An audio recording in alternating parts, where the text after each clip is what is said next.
Shows you another tough fixture today against Darlington, losing 2-1. Just how do you sort of summarise proceedings tonight?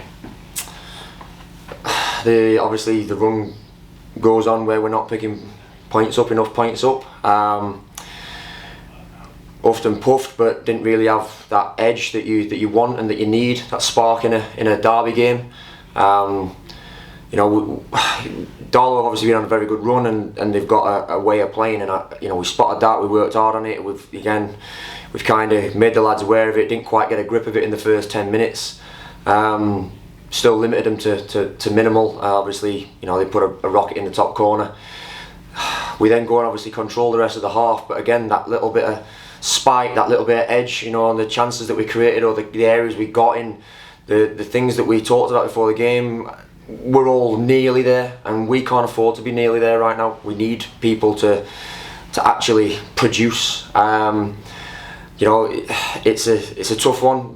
It's a derby day. I feel sorry for the supporters. That's the big thing. And look, they're right to have a go at the end, because we haven't stood up. They've had that little bit of bite about them. Darlow, like I say, I think we've dominated big spells, but when they needed to, they stuck their foot in. They were late in. They were a bit nastier. They were a bit cuter, and we didn't have that. And inevitably, it told. And then we make another mistake, and the game's run away from us. And then we come alive again, which we seem to do when we're losing games. So yeah, look, it's extremely tough to take, but it's a massive game now. Again, every game gets bigger. I know that. I've been in the game long enough. Southport, it's a must-win.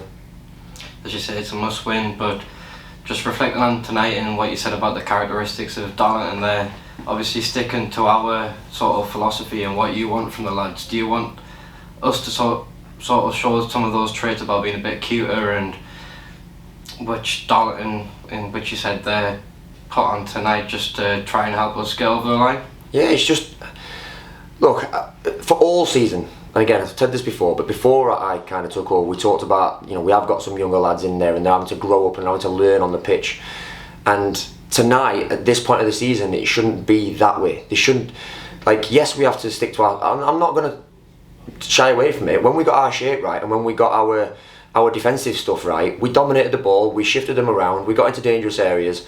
But then the word that I used in the change room there is there's not enough ruthless footballers in there that they believe that as they receive that, they're going to create a chance or meet the ball and smash it into the back of the net, or die to block a ball. It's a bit nice, and it's not like we haven't talked about it all season, but it has to be something that's an individual trait. I do talk about the trade-off around being a good footballer or a nasty footballer when you come to these levels, and if you've got a nasty, unbelievably talented footballer, they're not playing this level.